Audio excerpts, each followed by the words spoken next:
Today's video is going to be a February wrap-up. So let's get started. Poppy K and her bookish thoughts, adventures with ogres and astronauts. Poppy K and her bookish thoughts. Poppy K, subscribe, like, comment and share. So then, let's get right on in. I haven't got physical copies of all of these books because some of them were on my Kindle. The first book that I've got my notes here. I've actually written notes. Who is she? The first book that I read was Vita Nostra by Marina Dachenko, and this was a DNF. So the story follows a young girl called Sasha who has graduated from high school and she wants to go along and study at university in linguistics.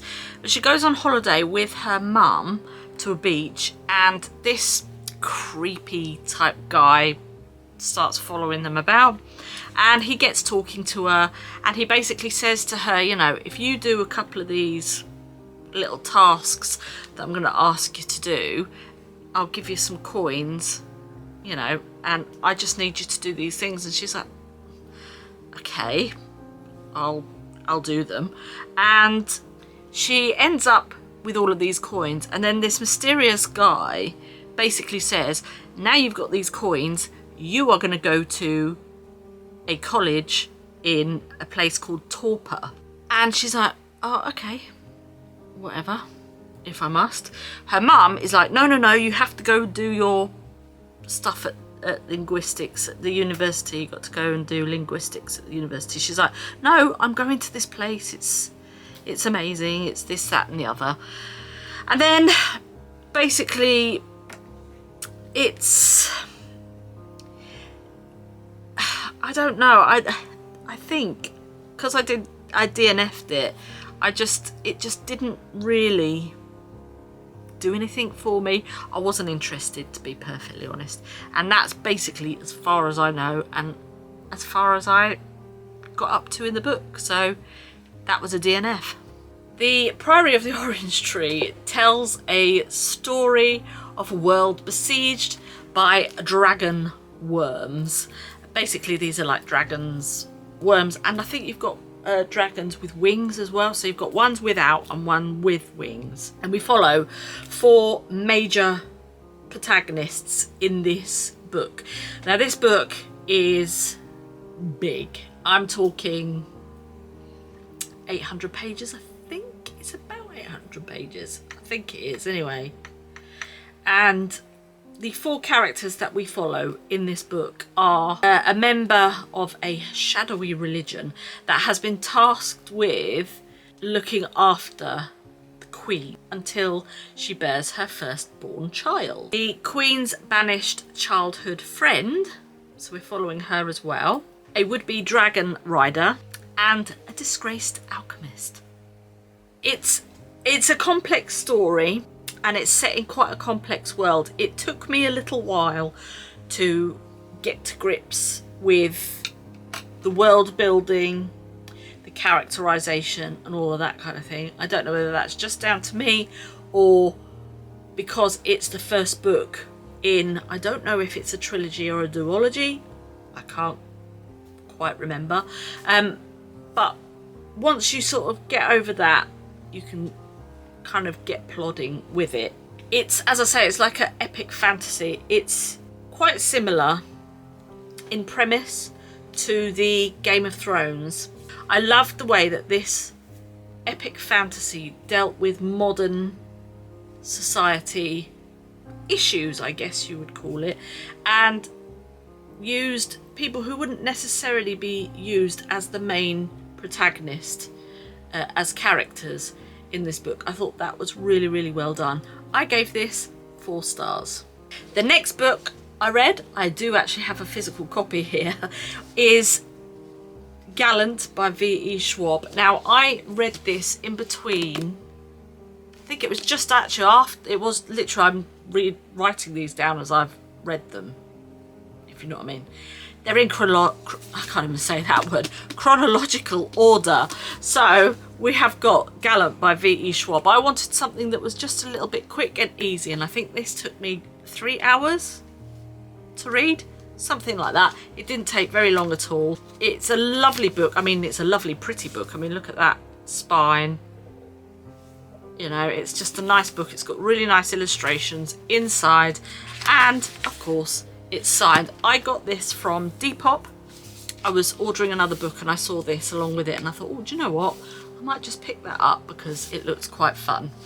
So here we're following a young girl called Olivia, and she goes to an all-girls school. Her mother has disappeared, and the other school children, all the other girls, really do sort of take the mickey out of her. She's got this diary, and you know, the girls are always taking the mickey out of this diary that used to be her mother's diary. And one day, you know, she just decides to explode and get girls back and all that sort of stuff, as you would do if people kept poking the bear kind of thing. So she's taken to the headmistress's office, where she has received a letter from a long lost uncle, and basically he is saying, oh, you know, we know you're in this school and your mum's, you know, disappeared and all that. We think you should come and live with us in this house. I'm your uncle, you are family, you must come and live with us. So she gets sent off. Basically, that's it. She's sat down for breakfast, she's called up to the office, and she's out. She's not in the school anymore. So she goes to this house, and of course she's sort of exploring the house, trying to find her way, and her cousin lives in this house, and basically her cousin is sort of like saying, no, you're not coming here, you need to leave, you need to leave. And she finds out that this house has certain, how can I put it without spoiling it, certain things about it. And then this is where all her adventures begin. And basically she discovers another realm, and she basically must do everything she can to save her family. So it's a very interesting story. I gave it 4 stars, I think. It was just a nice quick read, a little bit of an adventure, standalone, Bob's your uncle, there you go. I would recommend. The next book I read was Sarah J. Maas, House of Earth and Blood.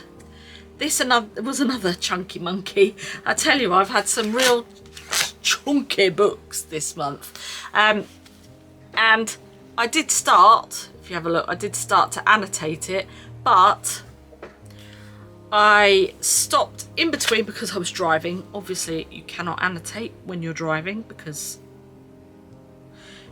you need to concentrate on the road, basically. I was listening to this on audio. I got the audiobook from my library, so I bought this when I went to York. I think it was £7, so I got it from the works. So I bought this. I was going to leave it until after I'd finished the ACOTAR series, but I haven't done that yet, so I haven't finished that yet. So, but the audiobook came up, was available at the library, so I thought, well, I've got the book, I might as well go for it. So in this book we follow Bryce Quinlan, and unfortunately she's right at the beginning, she's basically an it girl, you know, she's sort of like one of these it girls. The way that she's described is, you know, she's slim, she's got red long hair, she wears tight dresses, she goes out all the time, you know, she has this sort of it girl bravado. And she's devastated when her best friend Danica is murdered, and she is a wolf shifter, and her pack also has been murdered.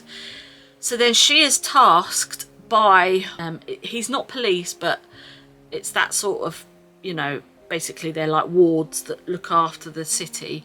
He has tasked her with trying to solve who murdered all of these people, and in order to do that she's partnered up with a fallen angel, and his name is Hunt. And we follow these two throughout the book. It's basically a sort of enemies to lovers novel, with, if you know Sarah J. Maas's writing, with the best best sort of little sprinkles of fae and the fantastical world. I cannot recommend this book enough. It is so good. I was talking to myself in the car and everything. So we follow these two and we're trying to solve basically the murder, and that's really all I'm going to tell you about this. I have just literally started the second book because that audiobook came up on my library as well, so I've got that, and I think I'm about on chapter 10 of that at the moment. So if you enjoyed Sarah J Maas and her ACOTAR series, if you enjoyed her Throne of Glass series, I definitely think you are going to love this. It's a lot more adult than the ACOTAR series, definitely than Throne of Glass. This is really, really good. And I gave this 5 stars. Of course, why not? We're doing quite well. I have another physical copy. This is The Atlas Paradox by Olivia Blake, and this is the second book in a trilogy, I believe, it's a dark academia type series. The first book, The Atlas 6, follows 6 students that go to the Alexandrian Secret Society, and they basically study in this institute for a year. And the reason that it's called the Atlas 6 is because after that particular year, only 5 can go through to the next year. And this is where we pick up the next story. We have our 5. I'm not going to say any more than that. I'm just going to leave it at that. But we have our 5 and we follow them throughout the story. We have the Atlas Blakely as the caretaker of the Alexandrian Society, and he has a secret intention of using their magical talents, because they have magic powers, to create a wormhole into the multiverse, in search of a better world, really. And that's kind of the plot, and there's certain characters in here that want to prevent him from doing that. And I think that's really all I can say about it. But the characters in here are still as arrogant, still as narcissistic as they were in the first one. So if you've read the first one, you know exactly what I mean.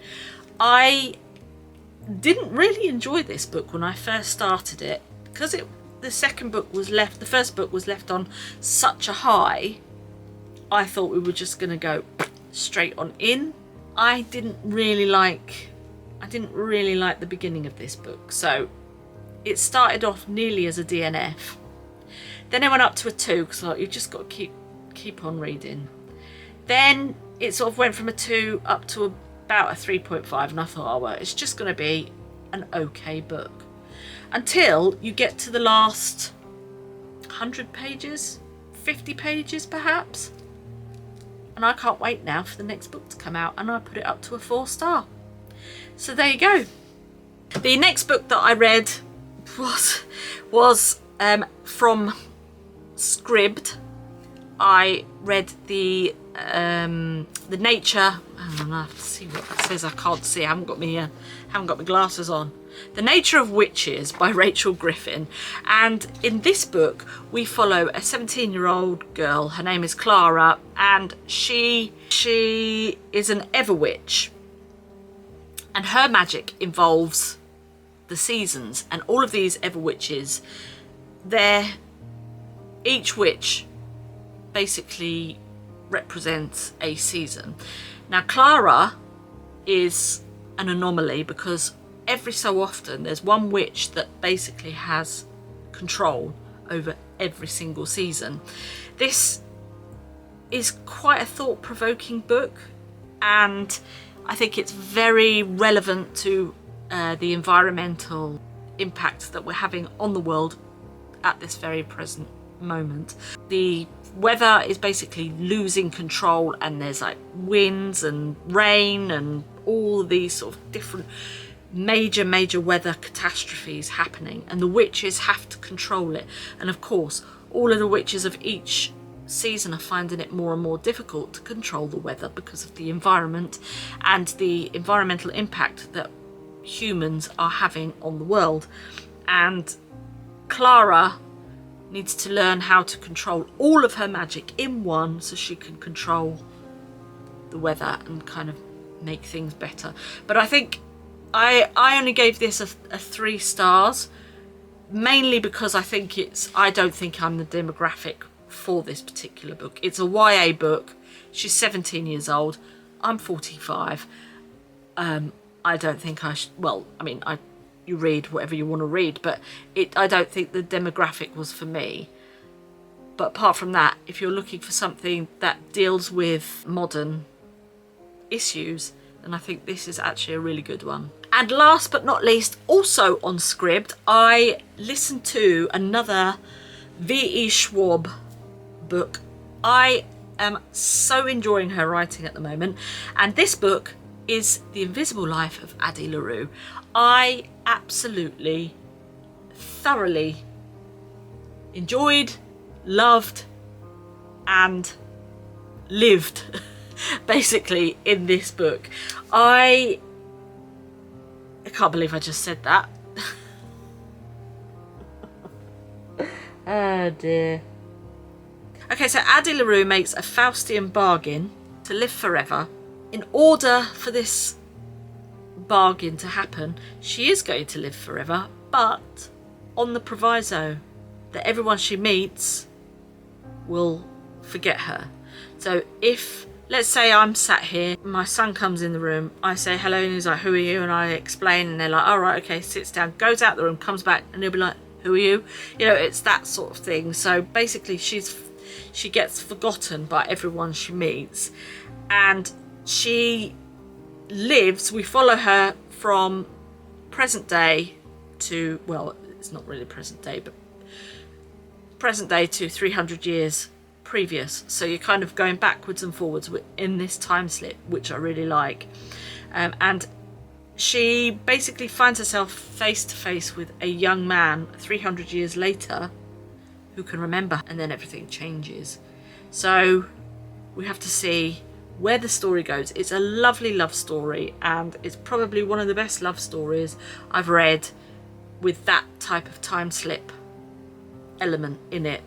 So I definitely recommend Addie LaRue by V.E. Schwab. So that's 7 books that I read in February. I hope you enjoyed that. I just thought I'd do like a little bit of a summary. As I say, I wrote a nice thick script for that. I don't know who I am. So that's it. I am now on to March. I'm not going to do a TBR because, as I said in my previous videos, I kind of mood read, so I have a basic idea about what I'm going to be reading. But yeah, so if you've read any of those books, or if you're going to be reading any of those books in the future, please let me know. It would be great. If you want to follow me over on Twitch, everything is down below, and I will see you on the next one. Have a great day. Bye!